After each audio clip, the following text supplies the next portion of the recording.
بسم الله الرحمن الرحيم الحمد لله رب العالمين والصلاة والسلام على عبد الله ورسوله نبينا محمد وعلى آله وصحبه أجمعين أما بعد اللهم علمنا ما ينفعنا وانفعنا بما علمتنا وزدنا علما برحمتك يا أرحم الراحمين أما بعد. So I have two extra points from last lesson, one mistake that I would like to clarify and one point of benefit that I missed. With regard to the mistake, first of all, I said to you that the meaning of raka in the hadith, man adraka min as-subhi rak'atan, whoever catches a rak'ah, I said to you that the meaning of the rak'ah is to catch the ruku'. This is my mistake, this is not correct.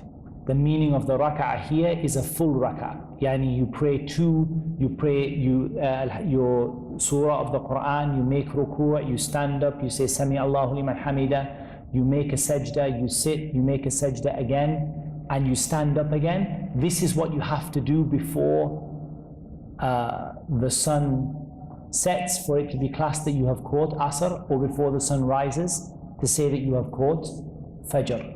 So when I said it's enough for you to simply say Subhana Rabbiyal Azim, Sami Allahu liman hamida, this is not correct.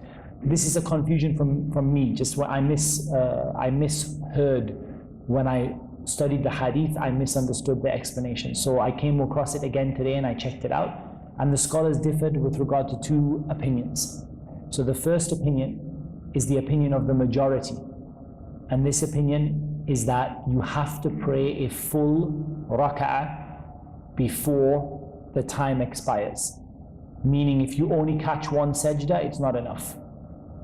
You have to have completed all of the actions of one rak'ah before you can say that you caught the prayer. The second opinion is the opinion of some of the scholars who said that it's enough to say takbiratul ihram. Yani it's enough to say Allahu Akbar before the adhan of Maghrib and you caught Asr. So there are two opinions.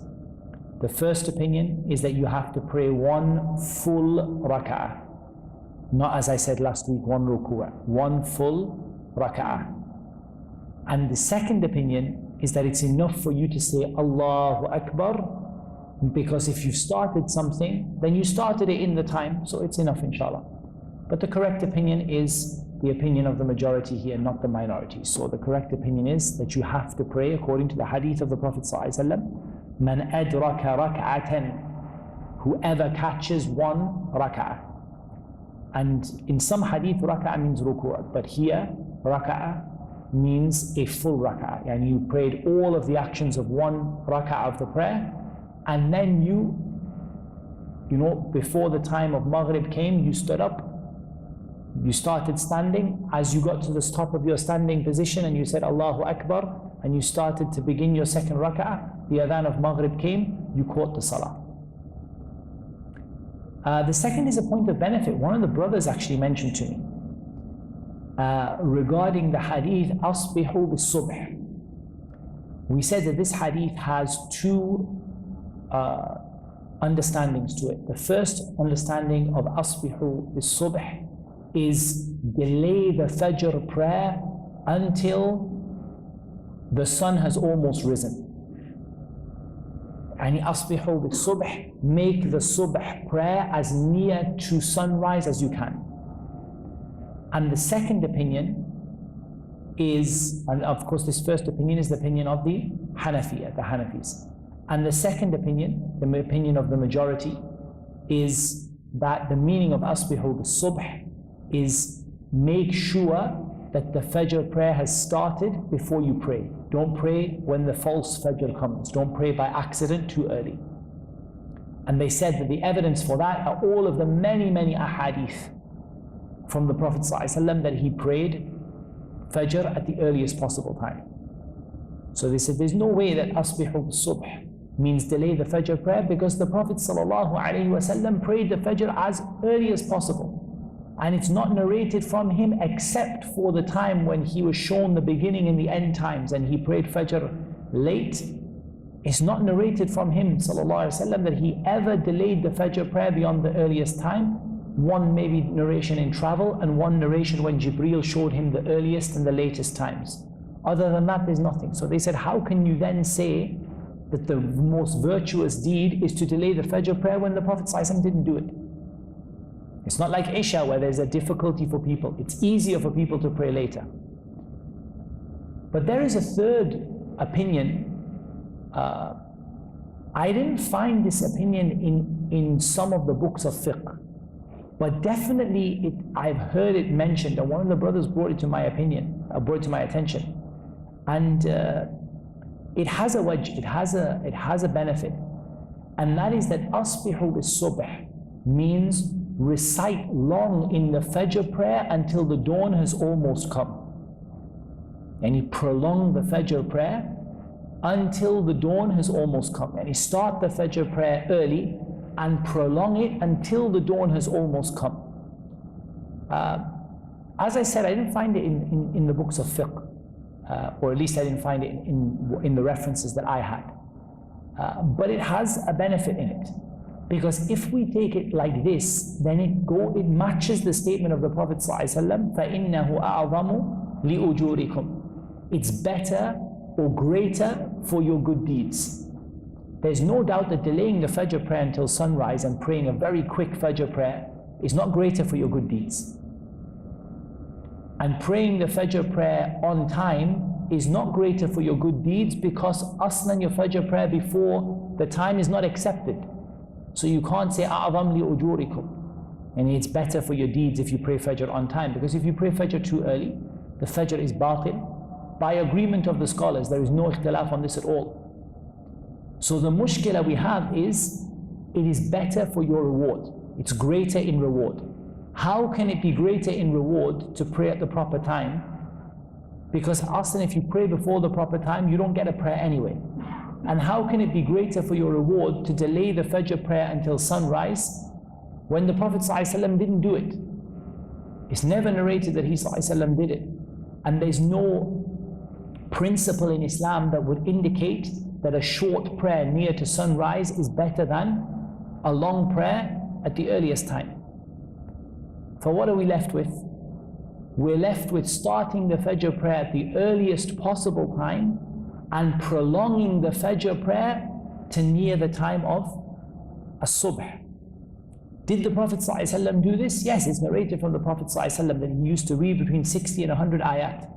Abu Bakr, in some narrations, read Surah Al-Baqarah, in some Ali Imran. And you can see that the longer you prolong a prayer, the more virtuous the prayer is. Allahu A'lam, I didn't find it in some of the books of fiqh, so I didn't mention it to you the first time. But there's no doubt that it has it has an understanding which matches the principles of Islam. There's no doubt about that at all. Does it match the linguistic meaning of asbihu bis-subh? Allahu A'lam. But it certainly matches the second part of the hadith, that it's greater for your reward. And that you start the Fajr early and you prolong the recitation of the Fajr prayer until the dawn has almost come. Did the Prophet ﷺ do that all the time? No, because it's a difficulty for the Ummah. He did it sometimes, and sometimes sometimes he read 60, sometimes he read 100 ayat. So not always did he prolong it right until, a long time. And sometimes he would read until 60. So it's not, but you can see it makes sense with the hadith that it's greater for your reward for you to prolong the prayer and read it longer. Because the more that you remember Allah, and remembering Allah between the Fajr and the Subh, the dawn coming, is a virtuous deed in the first place, like the reward of Hajj and Umrah. And so you have a lot of it goes, that meaning goes very well with the other ahadith. So Allah Azza wa Jal knows best. I didn't find it in some of the books of explanation, so I didn't mention it to you the first time, but one of the brothers brought it to my attention, and there's no doubt that it has a certain degree of matching with the other ahadith. The question would be, does it match the initial statement, asbihu bis-subh? Could it be possible that the meaning of asbihu bis-subh means start early and finish late? Allah Azza wa Jal knows best.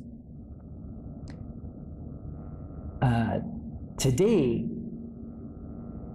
we have probably only 2 or 3 hadith, or 2 or 3 ahadith. Because we have ahadith that have a lot of masail in them. Our first hadith is the hadith of Abi Sa'id al-Khudri radiyallahu anhu annahu قال سمعت رسول الله صلى الله عليه وسلم يقول لا صلاة بعد الصبح حتى تطلع الشمس ولا صلاة بعد العصر حتى تغيب الشمس متفق عليه ولفظ مسلم لا صلاة بعد صلاة الفجر. وله عن عقبة بن عامر رضي الله عنه أنه قال 3 ساعات كان رسول الله صلى الله عليه وسلم ينهانا أن نصلي فيهن وأن نقبر فيهن موتانا حتى حين تطلع الشمس بازغة حتى ترتفع وحين يقوم قائم الظهيرة حتى تزول الشمس وحين تتضيق الشمس للغروب حتى تتضيق الشمس للغروب. والحكم الثاني عند الشافعي من حديث أبي هريرة بسند ضعيف وزاد إلا يوم الجمعة وكذا لأبي داود عن أبي قتادة نحوه.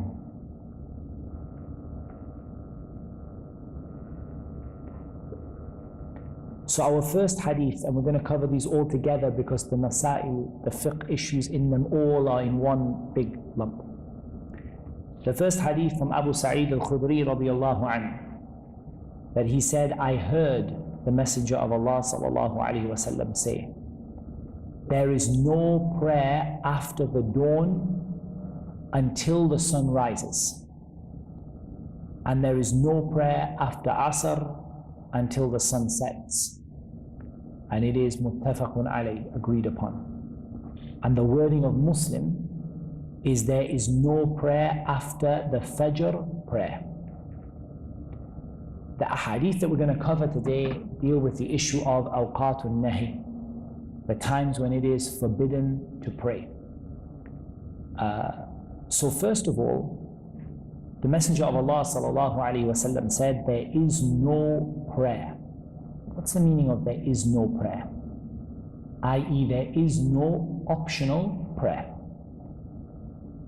To the best of my knowledge, the scholars did not differ over the meaning of that. They differed later on over what kind of optional prayer, but they didn't differ that this hadith does not refer to the fard prayer. And as far as I'm aware, there is no ikhtilaf among the ulama that the fard prayer is prayed whenever the time for that prayer comes, and if you forget, it is prayed at the earliest opportunity, regardless of whether the sun is rising or setting, and regardless of whether the sun is in the middle of the sky or it has moved from the middle of the sky.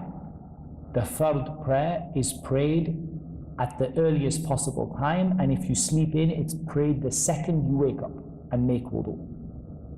And the fard prayer is not delayed until after the sun has risen, nor is the fard prayer delayed for any other reason. And we have to be clear about that. To the best of my knowledge, I certainly didn't come across any ikhtilaf on this issue.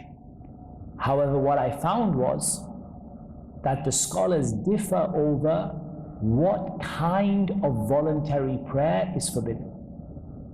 And we're going to come to that in a moment. But first of all, there is no prayer, i.e. there is no voluntary prayer. And there is no prayer here. The meaning of this is al-khabaru bima'na al-nahi. So it is a statement the Prophet ﷺ made, there is no prayer. But the meaning of the statement is a prohibition. Do not pray. And there is no prayer, meaning do not pray. And some of the scholars said there is no prayer, meaning there is no prayer accepted. يعني لا صلاة تصح. There is no prayer which is valid at that time. And some of them said the meaning of there is no prayer means do not pray. And the answer is the same. Do not pray, or there is no accepted prayer. And this is a time when you are not permitted to pray voluntary prayers. Don't worry, keep that in your mind. We're going to come to what kind of voluntary prayers in a moment. So there is no voluntary prayer, voluntary being in brackets. There is no voluntary prayer after as-subh. Now after as-subh, the apparent meaning of this word in Bukhari and Muslim means after the time for Fajr begins. So the second that you hear Allahu Akbar for Fajr, there is no prayer. Someone might say, hold on a second. There's 2 raka'ah nafila, or there's 2 raka'ah ratiba, and then there is the Fajr prayer. The scholars who held this opinion of the hadith that is muttafaqun alayh, they said that these 2 are an exception. And the fard is never included in the hadith in the first place. And the action of the Prophet ﷺ indicates that the 2 raka'ah before Fajr are an exception to the rule. But the general rule is there is no prayer after the Fajr adhan. Now someone might say, look, you're not splitting hairs here. Because look, you're only going to pray your ratiba anyway. But the issue here is, what if someone prayed witr after the Fajr adhan? What if someone prayed 2 raka'ah for making wudu after the Fajr adhan? What if someone prayed Tahiyatul Masjid after the Fajr adhan? What if somebody prayed, for example, Salatul Istikhara after the Fajr adhan? According to this hadith in Bukhari and Muslim, the prayer is invalid. And the prayer that you pray after the Fajr adhan, except for the 2 rak'ah of Fajr, the ratiba, the prayer is invalid. I mean, there is no prayer after the Fajr adhan. However, if we look at the wording of Imam Muslim, La salata ba'da salatil fajr, there is no prayer after the Fajr prayer. So this would indicate that I can pray 2 rak'ah of wudu, I can pray Salatul Istikhara, I can pray 2 rak'ah of tawaf, I can pray, for example, any of the prayer, nafila prayers, I can just pray 2 by 2 by 2 by 2 until the Fajr prayer starts. So this is the first issue. Which of these is right? Is it after the Fajr adhan, or is it after the Fajr prayer? If it is after the Fajr adhan, nobody disagrees over the 2 rak'ah before Fajr. Everybody knows that that is a part of the Sunnah. However, the issue would be, what about other prayers after the Fajr adhan? Is it allowed to pray anything other than those 2 rak'ah? The opinion that was preferred by Shaykh Salih al-Fawzan, Hafidhahullah, is the opinion of the hadith which is agreed upon by Bukhari and Muslim, that there is no prayer that you pray after the Fajr adhan except for the 2 rak'ah of Fajr. But don't worry, we're going to get to the issue of Tahiyatul Masjid later on. That's going to come in a whole new hadith later on. But for now, you get the concept that there is no voluntary prayer after the Fajr adhan. And in the hadith of Sahih Muslim, there is no voluntary prayer after the Fajr prayer. So according to the hadith of Sahih Muslim, you can pray whatever you like before Fajr, but you can't pray anything after Fajr. Wallahu a'lam. Until the sun rises. Until the sun rises. And there is no prayer after Asr until the sun sets. Again, to the best of my knowledge with regard to Al-Asr, I believe that there is not a great deal of disagreement that the meaning is the Asr prayer and not the Asr adhan. So the issue is regarding the Fajr adhan, but to the best of my knowledge, I didn't find a massive issue over the Asr.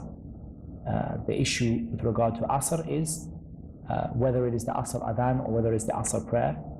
Perhaps we can research that in more detail, but to the best of my knowledge, it's the Asr prayer and not the Asr adhan. until the sun sets. This hadith gives us 2 times that it's not allowed to pray. This is the hadith of Abu Sa'id. Gives us after the Fajr adhan or after the Fajr prayer, and it gives us after the Asr prayer. As for the hadith of Uqba ibn Amir radiallahu anhu, there are 3 times the Messenger of Allah sallallahu alaihi wasallam used to prohibit us from praying in them and from burying our dead in them. The meaning of forbid us from praying in them, i.e., as we said, voluntary prayer. The meaning of burying the dead is not that you stop burying the dead if you've started, but you don't go and intend to bury the dead at that time. I.e., you don't go and, like say, okay, I know we'll do the janazah and we'll bury them at, Maghrib while the sun is setting, for example. But if someone starts burying the dead after Asr, and it's hard for them to dig the grave and maybe it takes them a long time, and the sun is setting at that time, then there is no harm in them continuing in the time that they've been forbidden. The issue about forbidding them from burying the dead is forbidding them from burying the dead, i.e. intending, that they start out intending to bury the dead at that time. But if by accident it happens, there is no issue with that, inshallah. And the issue is going out intending to bury the dead at that time. There is no issue that if you're in the middle of burying a dead person, you don't leave them unburied and go off and come back later because the time has come. But you don't set out to bury someone at that time. And these 3 times are from the time that the sun rises, bazigha, that it's, the light of the sun is clear. Not just the rays of the sun, not just some hazy kind of thing, but you can see the bright light of the sun, the ball of the sun itself, until it rises in the sky. In another narration, حَتَّى تَرْتَفِعَ قَيْدَ رُمْحٍ, until it rises the height of a spear. If you put a spear on the ground and you fixed your spear into the ground and the sun starts to come up over the horizon, when you see the sun come up over the horizon, what happens? At that time, this time starts. So the previous time in the hadith of Abu Sa'id, it finishes when the sun starts to rise over the horizon. In the hadith of Abu Sa'id, it starts from either the Fajr adhan or the Fajr prayer, and it goes until the sun has just appeared over the horizon. From here, it goes from the sun appearing over the horizon until it raises up to the height of a spear. So if you stuck a spear in the ground and the sun goes up, up, up, up, up, when it appears to your sight that the sun is above the spear, then this is the time when the hadith of Uqba ibn Amir ends. وَحِينَ يَقُومُ قَائِمُ الظَّهِيرَةِ, and when the time of قَائِمُ الظَّهِيرَةِ begins until the sun moves away. قَائِمُ الظَّهِيرَةِ has 2 meanings the scholars differed over, but they both mean the same thing. One is when there is no shadow. قَائِمُ الظَّهِيرَةِ, the time when there is no shadow. So when you start, the sun rises in the east and sets in the west. So when you start, you have a shadow which appears to the west, because the sun is rising in the east and your shadow is appearing in the west. As the sun gets higher and higher, the shadow gets shorter and shorter and shorter. When the sun is directly above, then that time, which is halfway between Fajr and Maghrib, when the sun is directly above, that time there is no shadow at all. Or the shadow might be very small, but it's stopped. It's neither moving to the east, nor is it moving, nor is it shortening anymore from the west. It's not getting any shorter on the western side, and it's not getting any longer on the eastern side. There may be a small amount of shadow depending on the season. If it's summer or winter, there may be a small amount of shadow, but the shadow is getting shorter from the direction of the west, and it's stopped. It's not getting any shorter anymore, and it's not getting any longer in the direction of the east. The sun is dead ahead. That is the time that it begins.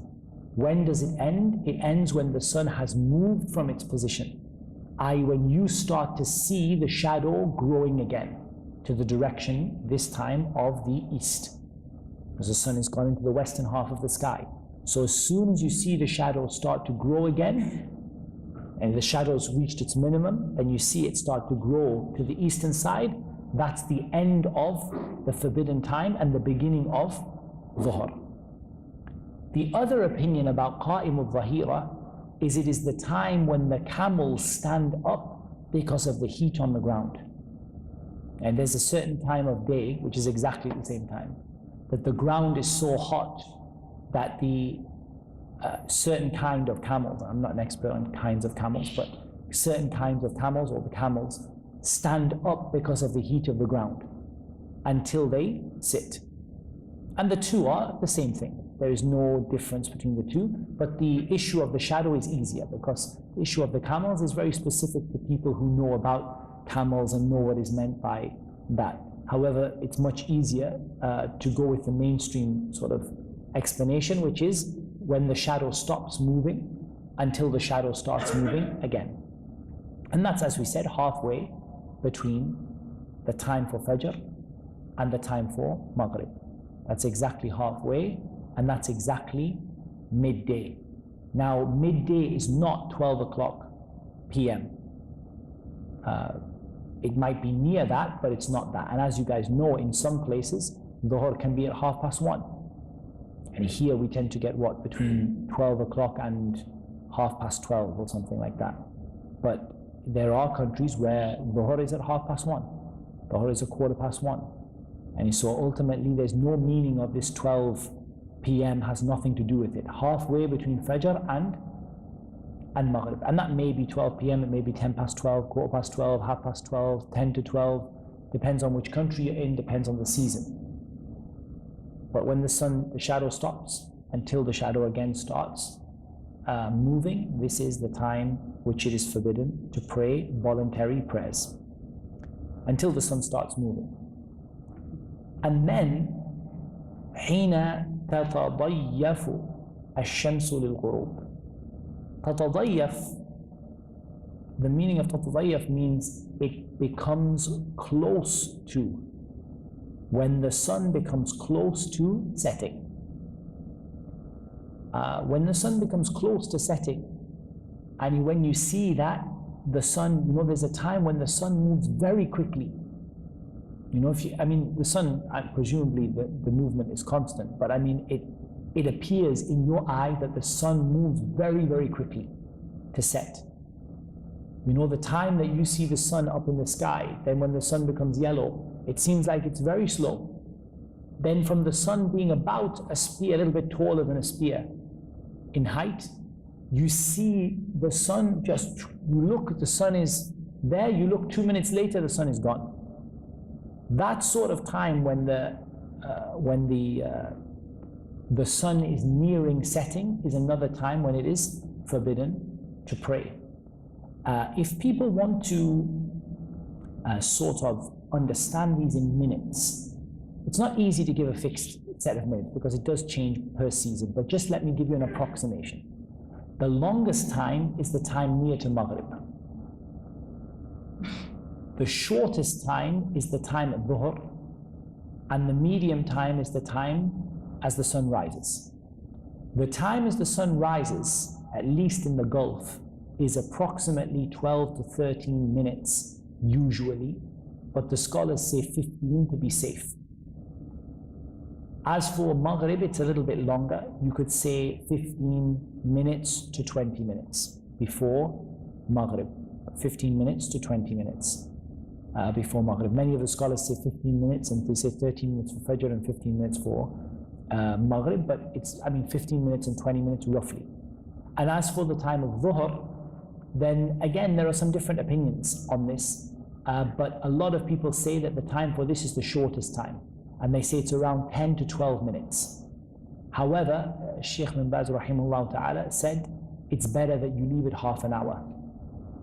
Wallahu a'lam. But many of the scholars said that the time is approximately 10 to 12 minutes. So again, it's not easy to give you in minutes. It's not an easy thing, and it's not something unanimously agreed either. But approximately, somewhere around the 15-minute mark each time is around about right. A little bit longer before Maghrib.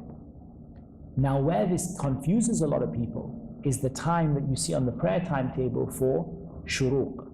That is the beginning of the time that you are not allowed to pray, not the end. So a lot of people sit remembering Allah. When the shuruq time comes, they get up and pray. And this is wrong.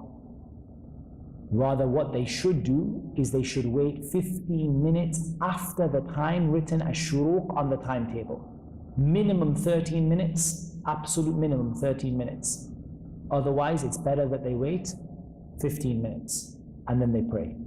So again, a lot of people sit until Fajr, and you see them when the shuruq alarm goes off, they stand up and they pray.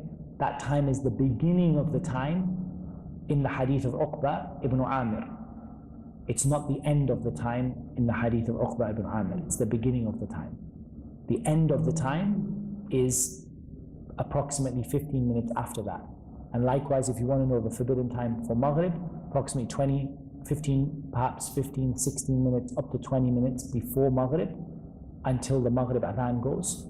And if you want to know the time for Dhuhr, then approximately 10, 12 minutes, something like that, before the Dhuhr adhan.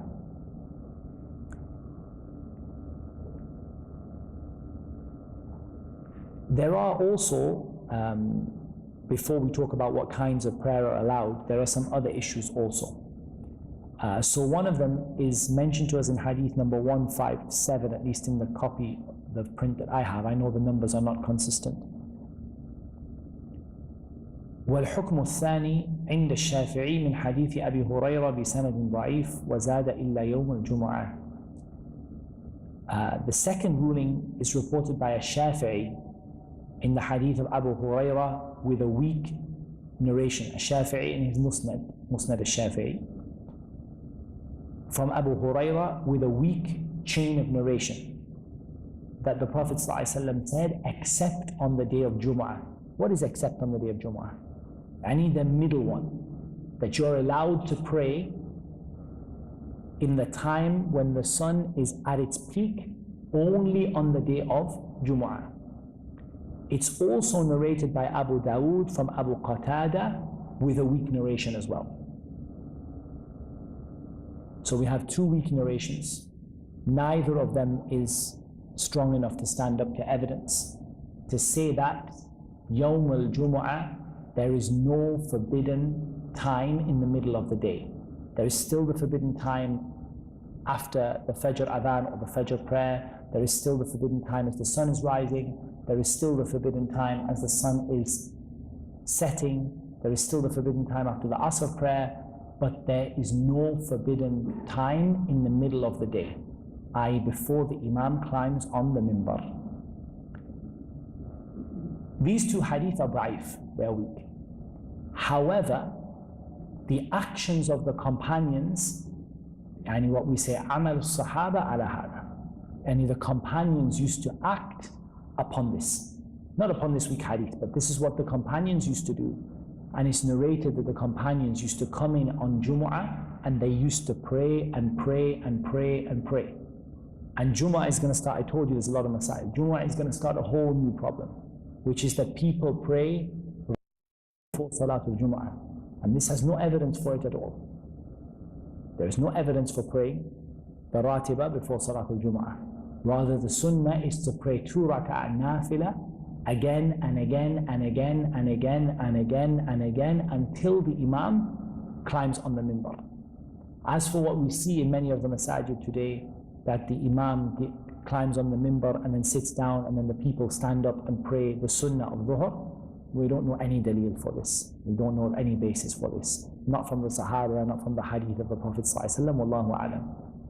And what the Sunnah is that on the day of Jumu'ah, you come in and you pray two by two by two by two by two by two by two by two by two, from the time you come in until the time the Imam says Assalamu alaikum, without stopping for the time when it is forbidden to pray. The evidence for this is two things, not these two hadith because they're weak, but the evidence for this is first of all the hadith of the Prophet ﷺ, that when one of you enters the masjid on the day of Jumu'ah, let him pray whatever has been decreed for him to pray. And he pray as much as he can pray. And the action of the Sahaba and the Imams who came after them, that they prayed two by two by two by two of nafilah until the Imam came. Then there comes a whole different issue, which we still are going to talk about later on. Is there a ratiba prayer after Jumu'ah? Because the Prophet ﷺ, it's narrated he prayed 4 and it's narrated he prayed 2. Does 4 and 2 mean 6, exactly like 4 and 2 before Dhuhr and after Dhuhr? And is Jumu'ah a replacement for Dhuhr, or is Dhuhr has to be prayed after Jumu'ah? And these are all things that we are gonna, inshallah, come to later on. So we have a lot of masail when it comes to Yawm al-Jumu'ah. However, we can say, inshallah, just to clarify for the people, to make sure there's no confusion, Jumu'ah is a replacement for Dhuhr. And there is no Salat al-Dhuhr on Yawm al-Jumu'ah. And I know that some of the Hanafis pray Salat al-Dhuhr also on Jumu'ah. And after the Imam is finished, they stand up and pray Dhuhr. But we don't know any dalil for this from the Book of Allah or the Sunnah of the Prophet sallallahu alaihi wasallam. And in Jumu'ah is a replacement for Salat al-Dhuhr. And there is no ratiba with regard to Salatul Jumu'ah. Then the issue comes, what about the prayers after Jumu'ah? Is it 4 plus 2, or is it 4 or 2, or is it 2 and then 4? And this is something inshallah we'll cover in the Sunnah prayers. However, the issue we want to know now, is there a forbidden time for praying on the day of Jumu'ah? It seems from the action of the companions that there is not a forbidden time for praying in the middle of the day on Yawm al-Jumu'ah. There is another issue. We're going to keep going. We've got a lot of issues today. There's another issue, and that is, why are these times prohibited for us to pray? And the reason for that, each one of them has a reason mentioned by the Prophet sallallahu alaihi wasallam, particularly in the hadith of Uqba ibn Amir, the 3 short times, because the hadith of Abu Sa'id are the 2 long times, and the hadith of Uqba are the 3 short times, makes 5 in total. The 2 long times, all the way from the adhan of Fajr or from Salat al-Fajr, all the way until the sun starts to rise, that's a long time. And then from Salat al-Asr all the way until the sun starts to set, that's a long time. And then you have the short times, which are exactly as the sun is rising, exactly as the sun is setting, and when the sun is in the middle of the sky. The 3 short times have a reason for why they are prohibited. As for the rising and the setting of the sun, the Prophet ﷺ said, for indeed the sun rises and sets between the 2 horns of the shaitan, and it is the time when the mushrikun prostrate to the sun. So there are 2 reasons for the rising and setting. Number 1, the sun rises and sets between the 2 horns of the shaitan. How does that happen? Allahu a'lam. And that is from ilmul ghaib. وَمَا أُتِيتُم مِّنَ الْعِلْمِ إِلَّا قَلِيلًا. You've only been given a little bit of knowledge. We don't know how that happens, but we believe it, as the Prophet ﷺ said, that the sun sets between the 2 horns of the shaitan. Then, in addition to that, this time is the time when the pagans worship the sun. And anyone who's read about paganism, about sun worship, about nature worship, will know that the major time that they worship the sun is when the sun rises and when the sun sets. That's the time that they make sajda to the sun. So why is the Muslim prohibited? We're making sajda to Allah. Why are we prohibited from making sajda to Allah at the time when the mushrikun make sajda to the sun? 2 reasons. Firstly, because of a principle in the principles of the Sharia, which is called Saddul Dhara'i', closing the doors that lead to haram. If we allow the Muslims to make sajda at the time when this sun is setting and rising, then it opens the door for people potentially to commit shirk. The same reason why we're not allowed to pray at a graveyard. Why is it you're not allowed to pray? I'm praying to Allah, it's dhuhr time. Why can't I pray at the graveyard?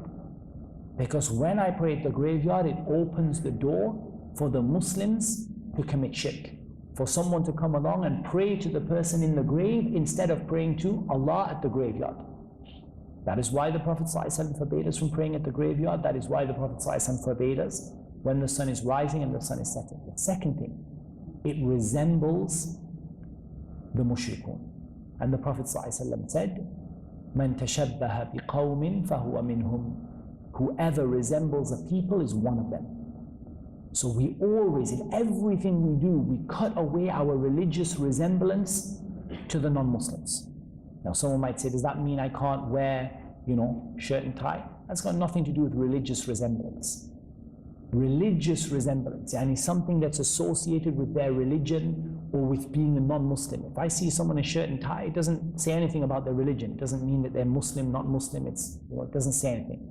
But if certain hair, certain clothing, if I see someone draped in black cloth with long nails and pins in their face, it's not associated with Islam. It's associated with worshipping of the shaitan.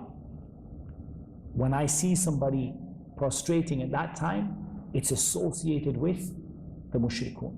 So we're commanded to be different. خَالِفُ الْيَهُودَ وَالنَّصَارَى. Be different from the Jews and the Christians. Be different from the mushrikun. Whoever resembles a people is one of them. There remains one issue, and I told you today was going to be tawil, a little bit long. And this issue is in the hadith of Jubair ibn Mut'im radiyallahu anhu. أنه قال رسول الله صلى الله عليه وسلم يا بني عبد مناف لا تمنعوا أحدا طاف بهذا البيت وصلى أية ساعة شاء من ليل أو نهار رواه الخمسة وصححه الترمذي وابن حبان. From the hadith of Jubair ibn Mut'im, and Jubair ibn Mut'im was from the nobles of Quraysh, because as you guys know, the Prophet ﷺ is from Bani Hashim.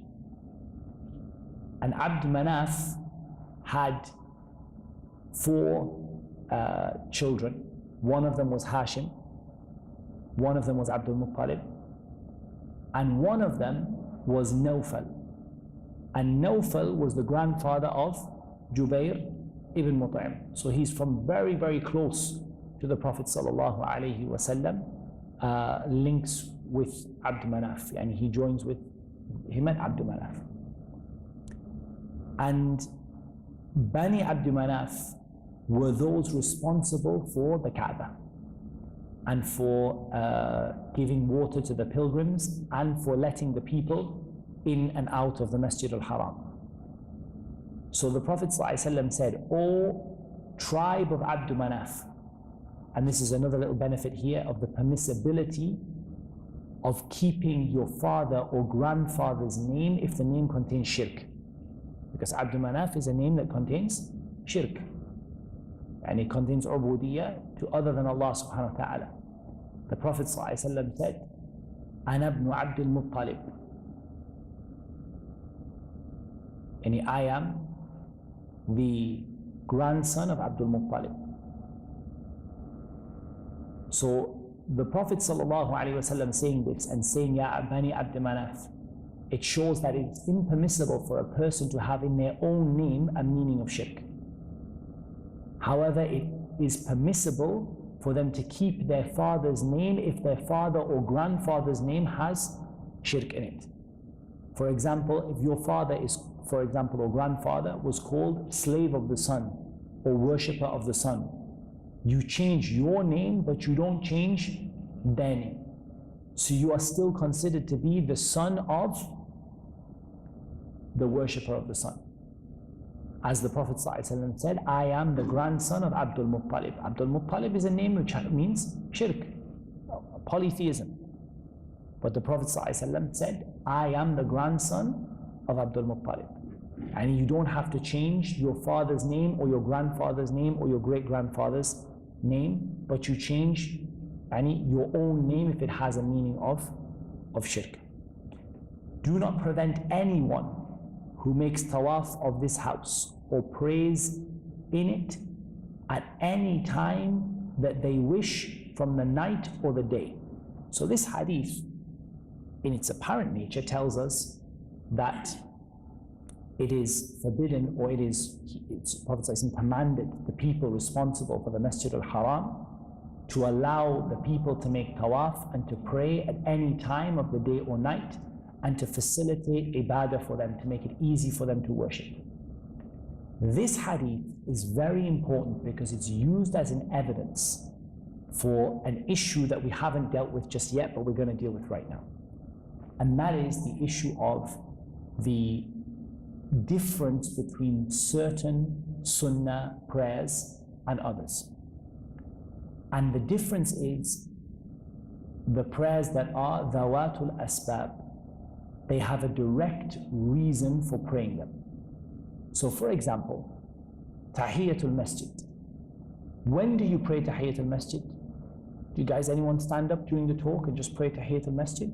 No. When did you pray Tahiyatul Masjid? When you come in the masjid. You come in the masjid, you pray. The 2 raka of wudu that Bilal, in the hadith of Bilal radiallahu anhu, when do you pray them? When you make wudu. You make wudu, you pray them. You don't make wudu, you don't pray them. Salatul Khusuf, the eclipse prayer. Do you pray the eclipse prayer whenever you like, or you pray the eclipse prayer when the eclipse happens? And when the eclipse happens. So it has a direct cause. The prayers that have a direct cause, the scholars differed over whether they can be prayed in those 5 times or not. The majority of the scholars said the only thing that can be prayed is the janazah prayer. Why? Because they said the body will start to rot and decompose if you leave it for that length of time. Therefore, you pray your janazah prayer in the longer times, but not in the shorter times. This is the majority from the Hanafis and the Malikis and the Hanbalis. And the Shafi'iyya, Al-Imam al-Shafi'i, and a narration from Al-Imam Ahmad, and the choice of Shaykh al-Islam ibn Taymiyyah rahimahullah ta'ala, is that you pray the prayers that have a direct cause in the times when it is forbidden. What is the evidence? Well, the problem is we have something we call in usul al-fiqh ta'arud al-umumayn. We have 2 general statements which contradict each other. The first one says, generally, whenever you come in the masjid, don't sit till you pray 2 rakah. That's general, right? It's not specific. Whenever you come in the masjid, pray 2 rakah. Whenever. Okay. Whatever happens after Fajr prayer, don't pray anything. So we have a general statement saying don't pray after Fajr, and we have a general statement saying whenever you go in the masjid, Fajr or after Fajr or before Fajr or after Dhuhr or before Dhuhr, pray 2 rakah. So which one gets given precedence? This is a problem because it's not like you have al-am wal-khas, you have something general and then something specific, or mutlaq and muqayyid. Here you have 2 general statements. Whenever you come in the masjid, pray 2 rakah. Whatever happens after Fajr, don't pray anything. So now what do? The Jumhur from the Hanafiya, the Malikiya, the Hanabila, they said we give precedence to the command not to pray over the command to pray, and the precedence of the prayers over the times, or the times over the prayers. And you understand. So you give precedence to the fact that the Prophet ﷺ gave times forbidden to pray. The times are given precedence over the prayers. Times over the prayers. Al-Imam al-Shafi'i said, rather the prayers are given precedence over the times, meaning that the times when you're forbidden to pray means you are forbidden to pray general nawafil prayers, something that doesn't have a cause. Something you're just praying like, from your own, desire. But whenever you have a direct cause, like you walk in the masjid, you pray. because that is more specific than the general times of not praying. Do any of them have an evidence? This is the evidence of Imam al-Shafi'i, along with the action of the Prophet ﷺ praying after Asr. The Prophet ﷺ prayed after Asr.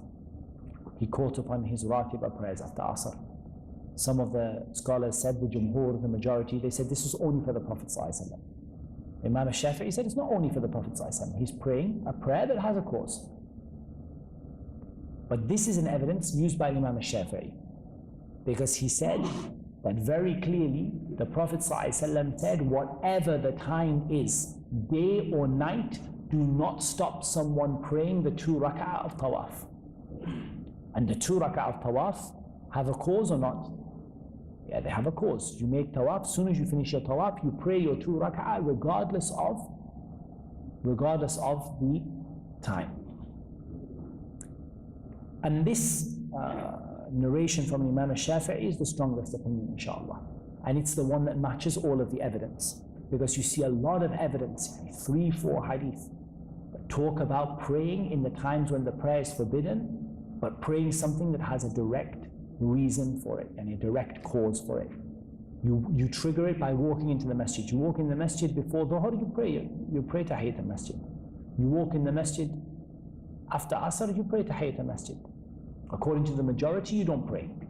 And you sit down because you don't have a choice, or you wait until Maghrib comes without sitting down. But the opinion of Imam al-Shafi'i, this is the stronger opinion in this regard. One more issue till we finish. The word tawaf and prayer, is it tawaf and prayer or tawaf or prayer? What's the difference? If it's tawaf and prayer, then the Prophet ﷺ is saying that the prayer that goes with tawaf can be prayed whenever you want. Or is it tawaf or prayer, meaning that the Masjid al-Haram is the only place in the world that you can pray any time of the day and night, whatever you like? You see the difference? In one, it's talking about the prayer of tawaf. In the other, it's talking about every prayer, meaning the Masjid al-Haram is the one place where you can pray any prayer you want, day or night, without any exceptions. Both are possible on the wording of the hadith.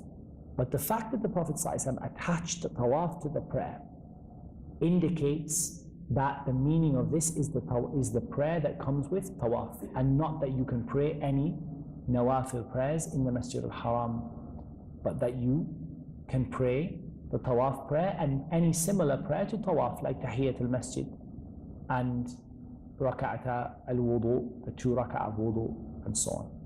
So we had a lot of issues to cover there, and probably some we missed out, but those were the main issues to cover in that. We only covered a page today, or a little bit over a page, but that was important because we had a lot of issues in that, and we haven't finished. They're going to come back.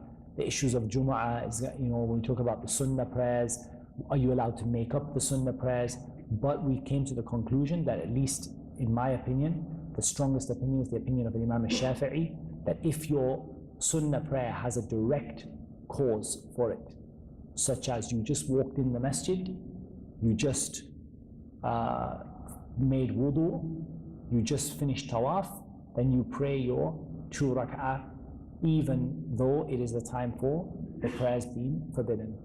And if a person wishes to avoid the short times by just waiting, standing 10 minutes until the time goes over, then there's no harm in that.